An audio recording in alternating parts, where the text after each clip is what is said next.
Welcome back to the final whistle then for the match preview as Leicester hold another game against Manchester United as they travel to Old Trafford for the second time in 10 days. This time it's in the league and not in the cup.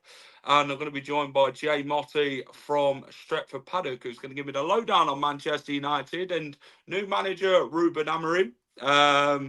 So yeah, let's get cracking. Guys, as always, if you're new to the channel, subscribe. It's free. Hit that like button as well if you enjoy the stream. Get involved as well as always. If you've got any questions for Jay, then be sure to get them in. And yeah, let's get started. Jay Motti from Stretford Paddock. Jay, how are you, mate? All right, Jack. Yeah, I'm good, man. Good. Looking forward to a bit of a chat. Very good. Jay, before we kick off the match preview, mate, let everybody know where they can find you, mate, and what you do at Stretford Paddock. Yes, you can find me. I'm at Stretford Paddock, obviously Manchester United fan channel. You can find us. Go and just Google Stretford Paddock. You'll see us there. We're doing all sorts, previews, watch-alongs, reviews, all that stuff. So yeah, we're I think we're doing all right. We've got quite a few followers and stuff. So yeah, most United fans will know where to find me. And if you're a Leicester fan, you can go and check out our preview and our stuff over there if you want to get a bit of a insight into how we're all feeling ahead of this one. Yep, this one's an all-to-play for game. Obviously, let's talk about Man United's season first. I mean, 13th in the league. What have we got here? So you've won 3, drawn 3, lost 4. And I believe this is the worst point start for Man United for the first time after 10 games since 1986-87. Sir Alex Ferguson took charge on the 6th of November that season after 13 league matches. Yeah, I mean, it has been grim. It's been grim last season in the league. Finishing 8th was our lowest ever Premier League finish. And then this season, as you mentioned, to be sat in 13th after 10 games is ridiculous. And a lot of it just comes down to lack of goals. I know last season was, it wasn't just lack of goals, it was conceding. But defensively, we've not been amazing, but we've not been quite as bad defensively as we have going forward. I think if you look at our defensive record, it's similar to like the likes of Manchester City, but they score a lot of goals and we don't score barely any. I think we've got about 10 goals in 10 games, I think it is, in the Premier League, which is just pretty abysmal for a team like Manchester United, considering how much we spent on our attack and the standard of the attackers we've got. We should be scoring a lot more goals, and this is a problem that the new manager, Ruben Amorim, is going to have to fix eventually when he gets here. But in the short term, it's one that Ruud van Nistelrooy's got to fix for the game against Leicester, because obviously we got 5 against you in the Carabao, but that was the Carabao Cup. That's different, and this is going to be a much tougher game because I know you rested a few players for that fixture, and you won't be doing that for the league game. Yeah, this is Man United's total of 9 goals. Is their lowest at this stage of the top flight season since 1973-74. I mean, how does new manager Ruben Amorim get Man United flying in the Premier League? How does he change it, and in what does he change? It's a good question. I think he's got to try and sort of find the right combination of the 3 attackers and give them a run. Part of the problem is whenever we seem to be getting anything where a player will be playing well or hitting a bit of form, or it looks like it could be happening, then Eric Ten Hag used to change it. He did it quite a lot this season, and I think it cost us. And I think if Ruben Amorim can find the right combination and stick with him, someone in the chat there say, how long until a manager gives Ahmad a proper run of games? Something like that could be key, giving the players the right run of games. That's only half the battle, though. Ultimately, we've just got to find a way to create more, get the ball into the box more. I think Manchester United, we're very good at sort of having possession in the final third. But when it comes to actually getting that ball into the box and picking out the attacker, we don't do it often enough. And that's been a real issue for United this season. It's not just that our finishing hasn't been great. It's also that we haven't created enough chances. Yeah, fair enough. What was your expectations for Man United this season? Obviously, you had Eric Ten Hag. I mean, what was life like under Eric Ten Hag? Obviously, he did win a trophy last season, which is credit's due. But how difficult was it under Eric Ten Hag? Obviously, he did come under a lot of scrutiny. I mean, he could have even got the sack last season, to be fair to him. But did it work? I mean, you've had a number of managers now since Sir Alex Ferguson obviously left the club. You've had Mourinho, you've had Van Gaal, you've had Solskjaer, you've had Moyes. Is Ruben Amorim the right man? It's a good question. I get a good impression of him. I get a good vibe from him, if you can say that. Obviously, he's smashing it at Sporting, and we're getting a manager who's coming when his team are absolutely flying. I mean, he's unbeaten. He's just battered City 4-1. I think they're 10 out of 10 in the league there. I mean, if he was to stay at Sporting, who knows what they could achieve this season? There's every chance that he retains the title and maybe does a little bit better in Europe as well in terms of getting to the last stages or whatever. You don't know. So to get him in is a real positive at this time in his career. He's only 39 as well. The youngest manager I think we've had since Sir Matt Busby, I think I read somewhere. So he is a young up-and-coming manager who is having success at the minute. Yes, we've kind of been here before with Eric Ten Hag. He was successful at Ajax. He was the most sought-after manager of the ones that were available. And it feels a little bit like that with Ruben Amorim. The only difference I would say is that Ruben Amorim is right in the middle of success at the minute. He's literally winning game after game after game. And also, just the way he comes across in the media, he seems like he's got the charisma, he's got that friendliness, he's got that warmth and that sort of, he seems a bit more media savvy, if I can use that term, than Eric Ten Hag did. And that can stand you in good stead at Manchester United. That can be an important part of being a Manchester United manager because you do have to handle the media. There is an extra level of scrutiny. And if the media don't warm to you, if you haven't got that good relationship and rapport with the media, it can end up costing you and end up making life difficult for you. And he looks like he sort of ticks those boxes. And also, let's not forget, as you mentioned earlier, other clubs were looking at him. So if you've got other clubs looking at you, why were they looking at him? They weren't looking at him because he's a bad manager. They were looking at him because he's a good one. So there's a lot of reasons to be positive about Ruben Amorim. I've just been burned before.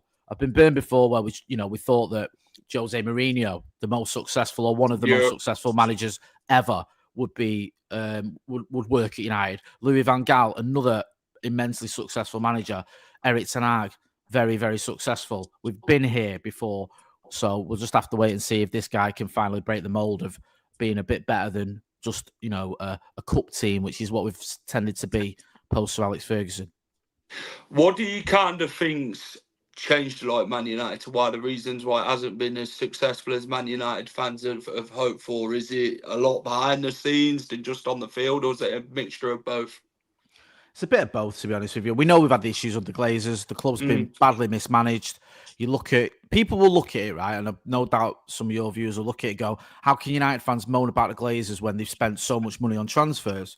But the fact is the club hasn't been run properly ever since the Glazers came in. We got away with it with Sir Alex Ferguson for the first 8 years, whatever it was, because of his genius and because we had such a good team and a good squad when they arrived. When they arrived, we had Wayne Rooney, we had Cristiano Ronaldo, we had Rio Ferdinand. There was a nucleus of top talented players, top tier players. Obviously, when Fergie's retired and you've had to replace players, you've had to get a structure in place. They haven't done that. And it's quite telling that now Ineos have come in. We've got a proper structure. You've got football people in football positions. Not Ed Woodward didn't have any experience in a football club. He came from a banking background. Richard Murtaugh, I think, came Richard Murtaugh. Richard Arnold, sorry, I'm getting John Murtaugh and Richard Arnold mixed up. John Murtaugh, I think, Richard Arnold came from, I think, some sort of business background, but not football related. He'd never been involved in football. And I think that's been part of the problem. You've had people overseeing the manager, people making decisions that don't know about football. Now you've got those people in place, the right people in place who understand football, who've come from a club like Manchester City. Hopefully that can help this manager, because it has been certain managers that haven't done well enough themselves. I think we've seen that. David Moyes was a bad appointment. Ralph Rangnick, for me, was a bad appointment. Ole Gunnar Solskjaer was good to a certain extent, probably not quite the level we needed him to be. But a lot of it has been the fact that these managers haven't been supported properly. And it's not just a case of making signings, it's making the right ones as well. Before we go on to the game, what's your initial thoughts on Leicester? Obviously, just got promoted back to the Premier League after a year away. New manager, new players. Yeah, I think that Leicester they've done quite well. I think. I mean, I know it's not, don't want to be patronising, you've not set the world alight, but we've had some good results. Was it Southampton away? You got the win. Yeah, 3-2. Yeah. Yeah, which was obviously a big result. And you've had, you've been able to score goals as well. I was impressed with you against Spurs. I watched that game, and in the first half, I feared the worst. I thought, yeah, you guys, I thought Leicester looked terrible. They looked like they're going to get relegated. It was that bad. And then the second half, you had a better team, and you unlucky not to win in the end. I think a draw kind of flattered Spurs. So I don't think, as a United fan, I can dismiss or ignore Leicester and think, oh, well, it's only Leicester. We've got a great record against them. We can do them. The League Cup game, like I said earlier, doesn't prove anything because it wasn't your full-strength team. You're capable of scoring goals. We're capable of conceding them as well. I just feel that defensively, there's a few frailties there that we can exploit. Yeah, fair enough. I think Leicester scored in every league game this season so far. It's better than we've done. Yeah, it's a bit of one of them. But I think if we'd ended the season now, I think we'd be quite happy with where we are at the minute. I think this season's always been about staying up for us. Obviously, Steve Cooper might not be the prettiest, but if it keeps us up and, we can build on for next season, then it'd be fantastic. I know we've got some very good players like Buonanotte, who's come in from Brighton on loan, who seems to be very, very good. Obviously, he's like one of Lionel Messi's mates, in it, and obviously, he's got a bigger future ahead of him. Obviously, you guys seen that with Cristiano Ronaldo, didn't you? Where he come from Sporting Lisbon and you didn't really know much about him. You'd seen how much technical gifting he's actually got, but obviously that proved on to go and get bigger and better things, didn't it? Obviously he's on loan at Leicester, but if we could sign him, fantastic. Obviously Jamie Vardy's another one who you guys would know pretty well. Who kind of loves a goal against Man United. Jay. Yeah, he does. He's got a very good record against us, which is, it's kind of annoying as well because I remember I think he broke Ruud van Nistelrooy's record against us when he I think that was the game at your place where he broke that record, and like you said, he has got a good record against Manchester United, and he's always a threat, and people might have written him off this season because of his age. But we've seen it straight away. We saw it from that Spurs game, from the opening game, how he can still find the back of the net. So we have to be respectful with Leicester. We can't just go into this thinking this is an easy game. And look, United are near Leicester in the table for a reason. We've both been playing at similar levels. It's not like United have been setting the world alight. We didn't sack Eric Ten Hag because we were playing well. We sacked him because we were playing poorly. And we've conceded.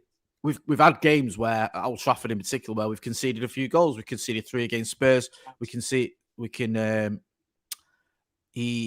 3 against Liverpool, so we've got to be wary of that. We've got to make sure that we're up for this one.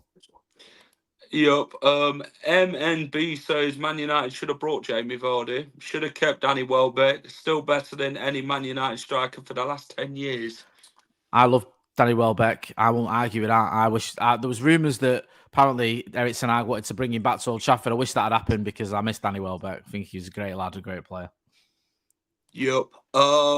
Let's get on to the game. Man United versus Leicester. Second face-off in all competitions in 10 days. Talk to me about last time in the Cup. I mean, a 5-2 win for you lot. I mean, I don't think it really flattered you, did it, to be fair, that one. But Leicester put you'd say their sort of second team sort of thing out against United. United did go really strong, didn't they, in the league against Leicester, as you'd expect. But what do you take from that game with that performance into this one?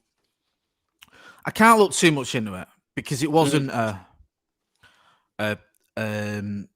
full strength Leicester team. Yeah. So you've got to remember that, because if you take 3 or 4 players out of any team, or however many it was that Leicester rested, it's going to have a massive effect. And also, United played quite a strong team in that game. It wasn't like we played all our kids and our reserves. We didn't. No. our team that we sent out was quite strong, and yours was quite weak in terms of the first teamers that you chose. So I don't think you can go, or I can sit here and say, well, we've already beaten Leicester, a couple of weeks ago. There's nothing to worry about, or there's nothing to fear. I think we have to remember that wasn't really an indication of either team, to be honest with you. The only pleasing thing for me about that game, or the thing I take comfort going into this game, is we needed some goals. We did need goals. We did need to start scoring more, and it was scoring 5 goals is something we've not done very often. I think we did it against Barnsley, which, no disrespect to Barnsley, is hardly a great sort of barometer of where you're at. But other than that, we've struggled to score a lot of goals. So that can maybe give the players a little bit of confidence, because just the fact that they have scored a lot of goals against this team, even though it's not the same 11. But I just think you've got to remember that was a second string Leicester team. This team as well, not going to be stronger in terms of the personnel. Up for it more, focus more. This is an important game. If Leicester get a win at Old Trafford, it's massive. Massive. And that gives you the confidence, that gives you the springboard, that gives you the points to really do something. So yeah, I think that we almost have to take up, not ignore what happened in the League Cup, because you don't think that's a bit daft, but not look too much into it, if that makes sense. Yeah, fair point. I think this is a game where it's all to play for both sides. I think both sides need the points, don't they? I mean, Man United will want to get further on in the table and dismiss their poor start to the season. Leicester, go there with their first team this time and really look to cause Man United an issue. Obviously, they'll know how Man United played last time round, and I think that's something Steve Cooper will stick into the back of his mind with this game, that Man United have got threatening players, haven't they? Obviously, Marcus Rashford loves the goal against Leicester. Let's not beat around the bush with that. But yeah, Leicester's got threatening players themselves, haven't they? I mean, Jordan Ayew's been scoring goals for the age that he's got, the experience that he offers. Jamie Vardy, another one. And then we've got the likes of Buonanotte and obviously Samare and Ndidi, who can win their midfield battles as well, Ndidi and Samare. So I think Man United, they've got good players on the day, haven't they? Like Garnacho and obviously Fernandes, who likes to make that midfield tick with the balls that he can play over the top. So I don't think Leicester can really play too much of a high line, because you can really get them wingers in behind, and that's something we'd have to keep in mind with keeping our positions. Because I think when we played you in the cup, three of them goals we conceded were our own doing. We kind of pushed too far forward. Man United caught us napping at the back, and 3 goals got scored, and we was kind of like, yeah, we started well in both halves of that game, and despite the tide we put out. But I think this can be an old different game. I think if we can get it United, I think we can cause you issues. I think we can score goals if we take enough chances, but you've always got to be wary of Man United's threat, which is the main thing, and you can't really overlook Man United's form, despite where they are in the table either. So I think it'll be a battling game for sure, but what's your any additional thoughts ahead of the game itself? No, like, you listed some good players there when you're talking about it. You mentioned as well the fact that, you know what, you even in the game though, in the League Cup, I know it wasn't your first team, but you had opportunities, you had chances, you scored 2 goals. Let's not forget. Yeah. So that's a big positive. If you can score 2 goals with your second string team against the United side that was by and large first team players, then there's a lot of comfort to be taken from that, a lot of positivity to be taken from that. And look, Ruud van Nistelrooy, he's done a good job since he's taken over, but he's taken over a team that is in the bottom half of the table for a reason, and you don't fix that straight away. And you saw it against Chelsea. We had obviously the good result against Leicester, and we've had a good result against PAOK in the Europa, even though the performance was a bit meh. But against Chelsea, it wasn't an amazing performance by United by any stretch of the imagination. We didn't really trouble them too much. There was a few chances. Obviously, the goal was a penalty, and we conceded after that. So I think Leicester can cause United problems. They've shown that.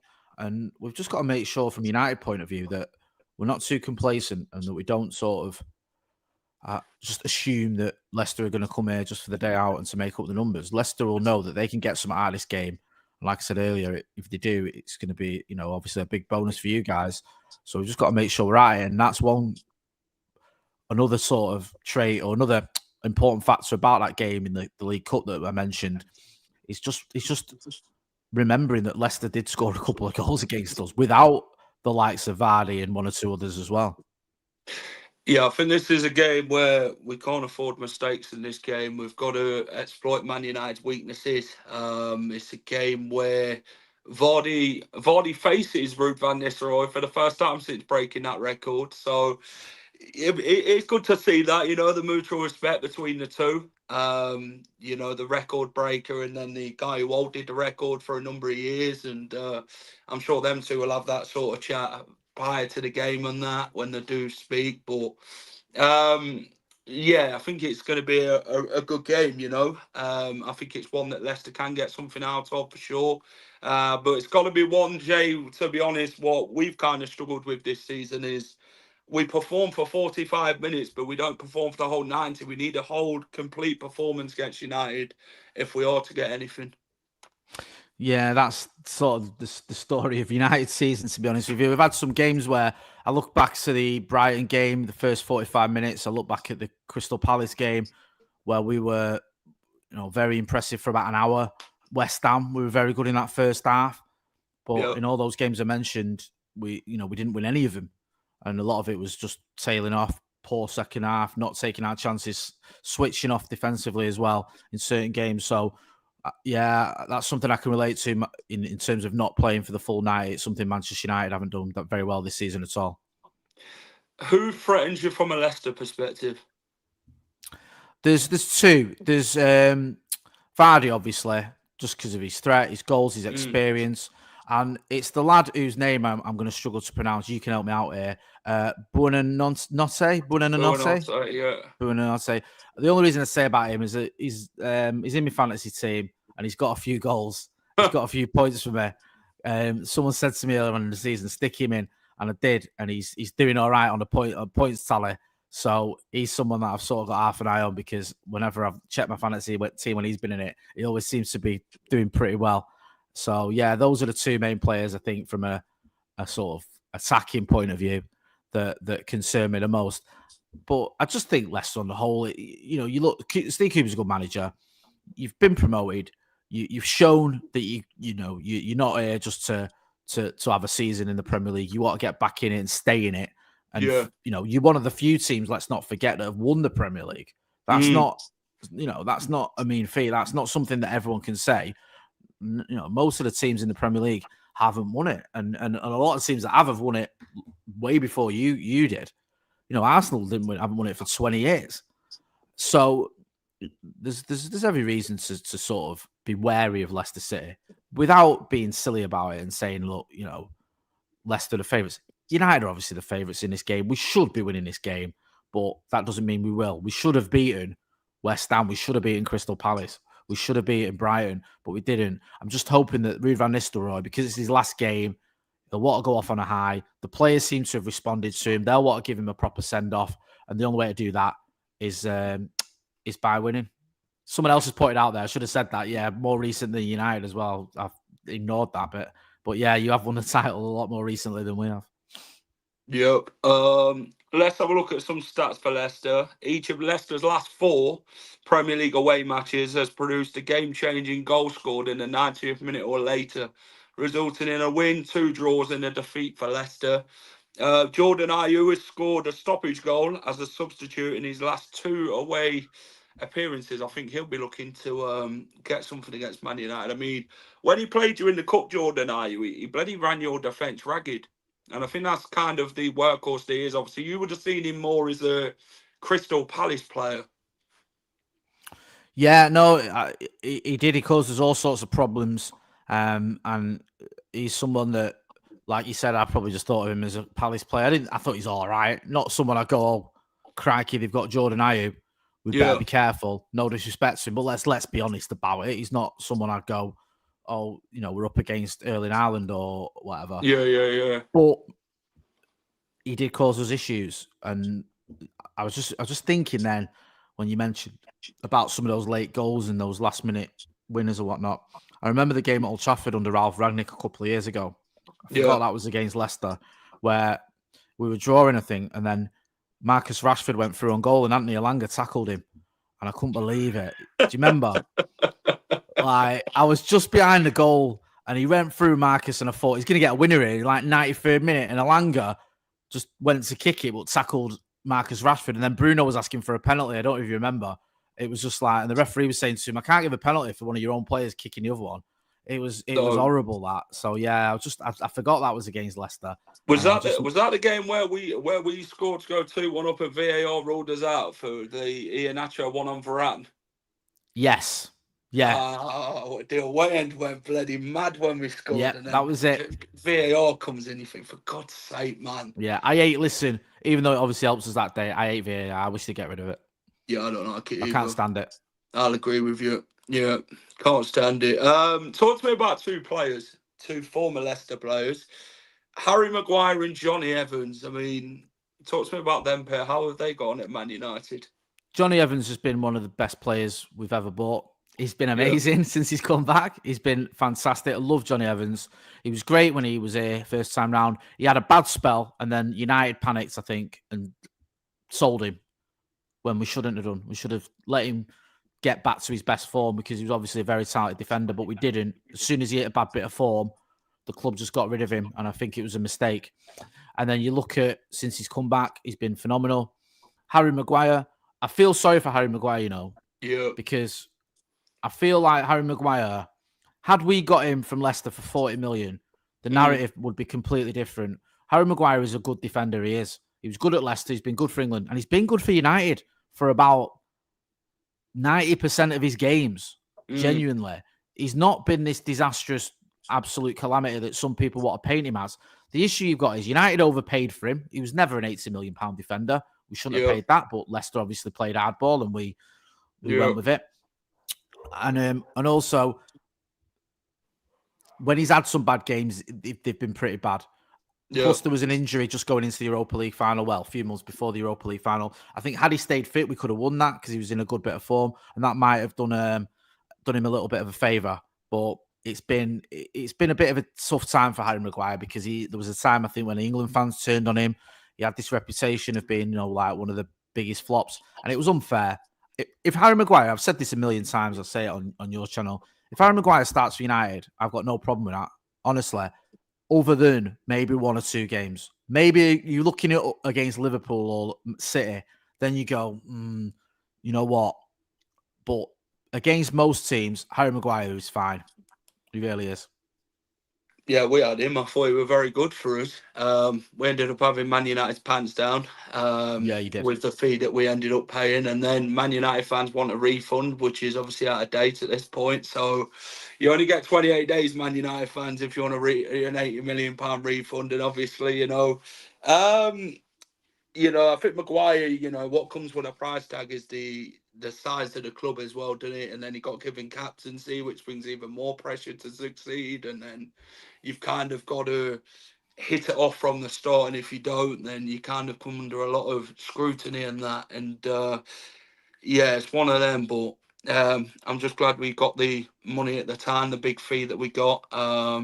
At times like this, we need the one-game wonder Tete. Well, Ross, that we're into one game, but it's one of them. But let's have a look at the last 5 at Old Trafford in the league. Played 5, 3 wins for you lot, 1 win for us, and then 1 draw. I think the last win we got was 2021 when Luke Thomas scored. I think it was COVID season. I think Greenwood scored for you lot, and then Sionchu scored for us. That was the last time we won at Old Trafford. I vaguely remember that. Yeah, my memory's not great. I'll be honest. We ain't got a great record.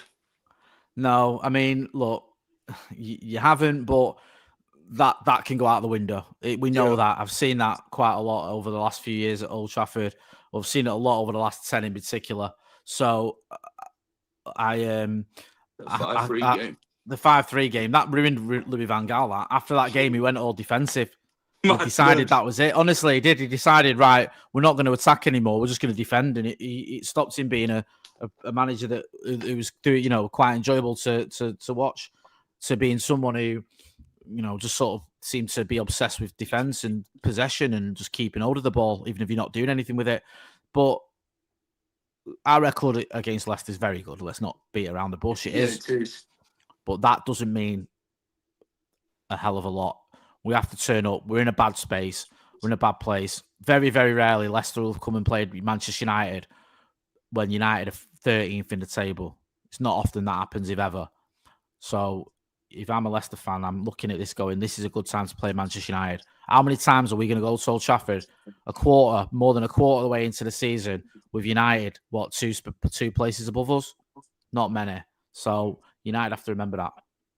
Yeah, I think it's one of them things now, isn't it, where you play Man United at the time that they are, rather than, you look at it years ago when you had Fergie and that, you go to Old Trafford and you'd think, yeah, we'll get an hammer in here. But then you go to Man United now and you think, do you know what? We can actually go and put a good game in here and actually maybe get something from the game. I mean, you've seen it in recent times with, when Swansea and that came to Old Trafford, and they managed to get something out of them games, and you're thinking, yeah, we should be beating sides like that. Obviously, Man United fans have been thinking at the time, but the thing is, football's changed drastically, hasn't it, Jay, with the whole Pep Guardiola thing, with everyone wants to play the Pep way now, and then everyone plays out from the back, and I think it's an old different generation of how football's transpired. Yeah, it is. We've seen a lot of that. People talk about the Pep Guardiola influence, and I don't think it's just him. I think this has been going on for a little while now. There's been a whole shift in football where it is a little bit more possession-based. It is a little bit more playing out from the back.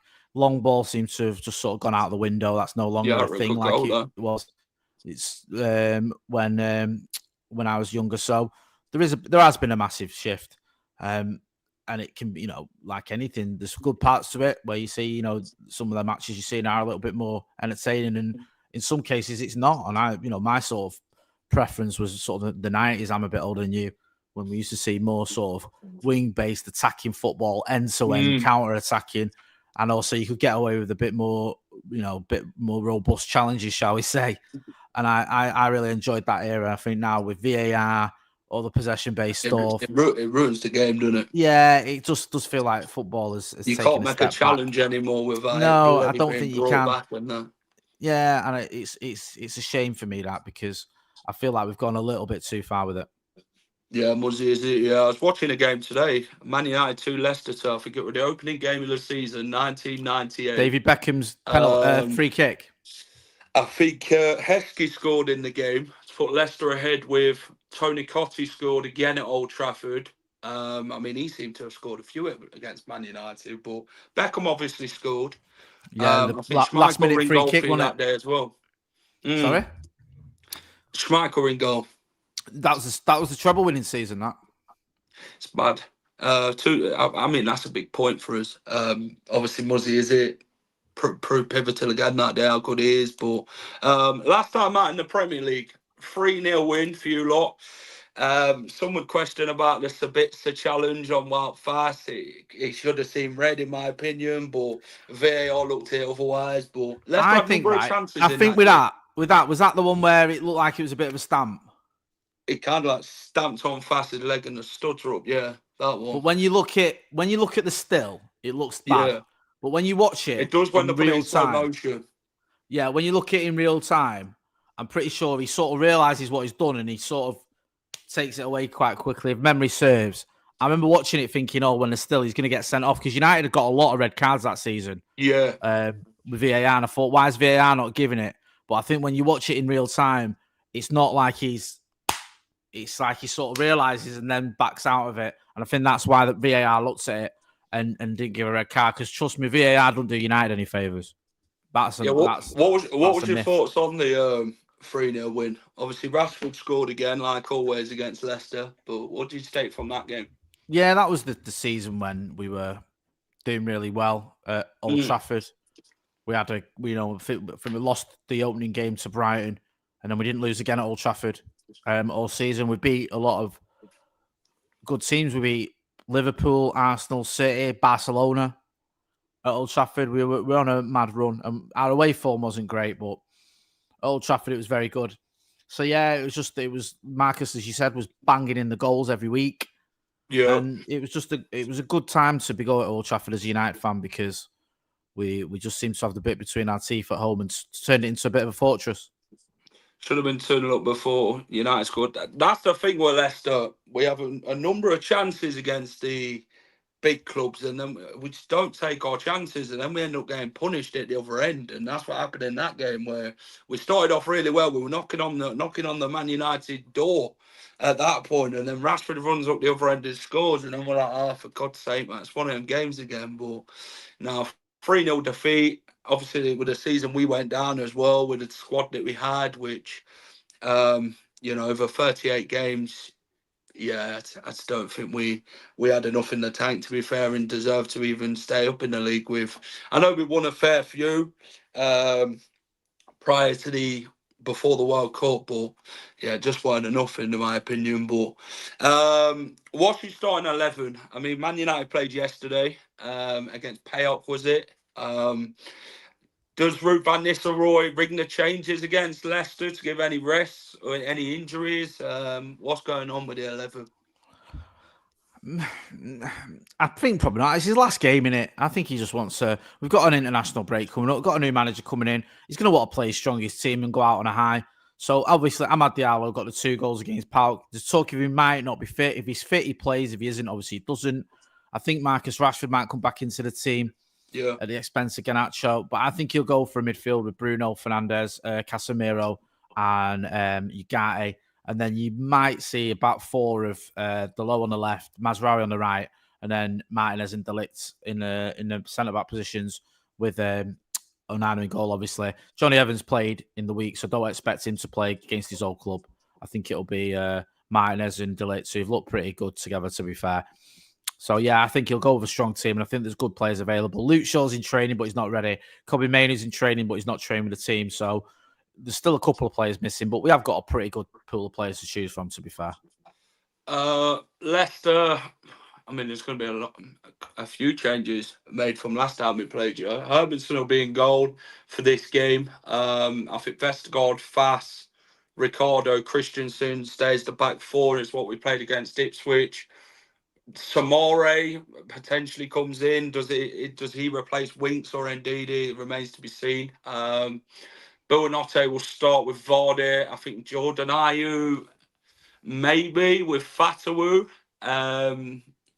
Or he keeps with Mavididi and Fatawu for this game, brings Ayew off the bench and Samore. But if he don't play Samore and Ayew, then I think he'll go with the Harry Winks and Ndidi, but he might go with Samore and Ndidi to really keep that flow, because you guys have got Casemiro and that in midfield, haven't you? So he'll want to win that midfield battle quite often, Leicester.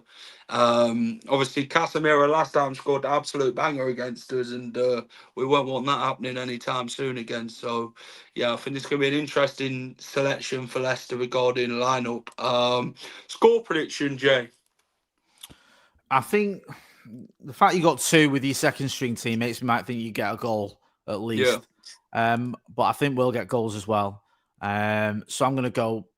I'll go. Do you know what? I reckon United might be up for this one.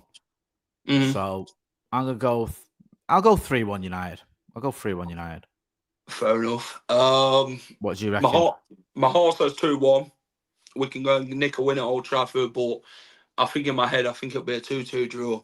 I think if we get a point, it's if you can't win, don't lose. So yeah, I think a 2-2 draw will be a good result for us, because it'd be a big point for us away from home. But if we can go and get at Man United and cause them issues and take our chances, then why can't we go and win the game? So I think it'd be an interesting game, but hopefully the boys are up for it. But thanks for coming on, Jay. Appreciate it, as always. Well, it's a pleasure, bro. Let everybody know where they can find you, mate, and what you do regarding Man United. Yeah, you can find me on Stretford Paddock. We do everything United related, watch-alongs, previews, reviews, interviews, all that good stuff. So yeah, if you're a United fan and you're just joining us, come and check that out. And good to chat to Jack and hopefully chat to you for the away game or the game at your gaff later on in the season. Appreciate it. Jay, I wish you all the best after Sunday, mate. And go and enjoy the international break after Leicester. You too, bro. Take care. Cheers, mate. Take care. That was Jay Motti from the Stretford Paddock giving us the lowdown on Manchester United. Hello, Michael. How are you? Take care, Callum. Yeah, the international break is next after Man United, and it's the last one till I think it's about March time. So, yes, it could be an interesting one to say the least. But, guys, if you've enjoyed this stream, hit that like button for me. Subscribe to the channel as well. If you're new and you haven't subscribed, get down and do so. It would help me out massively. Thank you to Jay Motti for coming on and giving me the lowdown on Manchester United ahead of this weekend's big game at Old Trafford. I'm all right, Michael. Also, go and check out the Premier League predictions, week 11, as I did the predictions for that yesterday. So go and check that out. There'll be a match day vlog out for Leicester heading to Old Trafford on Sunday. So go and check that out as well. Fingers crossed we can go and get some against Man United at Old Trafford. Who knows? Let's see.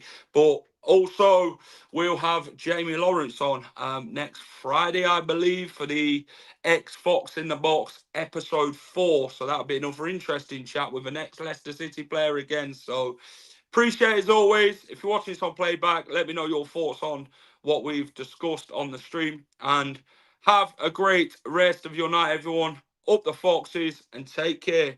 Keep it, the final whistle. Hi all, thank you for watching the final whistle. If you enjoy all our content, please remember to smash a like, share and subscribe to the channel.